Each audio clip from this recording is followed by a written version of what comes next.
jilaaga caanka ee Cabdi Muriid Dheera Jakis iyo qaar kamid ah qoyskiisa ayaa ka cabanaya sida uu sheegay gurigu ku leeyahay degmada Xamarweyne waxa uu sheegay in gurigaasi si sharci darro ah ay ku haystaan dad waxa uu baaq u diray dawladda federaalka Soomaaliya iyo hay'adaha cadaaladda dalka waxa uu ka codsaday in laga soo gaaro boobka lagu hayo gurigiisa sida uu sheegay kaga tageen waalidkiisii geeriyooday walaalayaal aniga dacwaan ahay aniga nin dacwo ma ihi nin buuq ma ihi nin fooda ma ihi aniga waxaan ahay nin wadankiisa magac iyo sumcad ku leh wadankiisa nin magac iyo sumcad ku lahaan ahay nin qaran baan ahay dad ma dulmo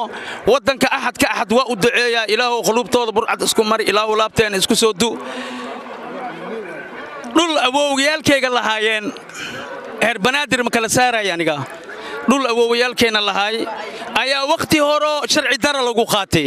waa 35 sano kadib 40 sano ka hor waay dhulkii hadda waxa soo heri 10 iyo 10 kii aan aniga u doodi dawladdan tagay waxaan geey odayaashii heer banaadir waa la soo cadeeyay inaan anaga leenahay oo cadkiisa goosahayo ma baaf xawla ku jirta maniyo qof walba Axmed Suleyman Honkebel TV magaalada Muqdisho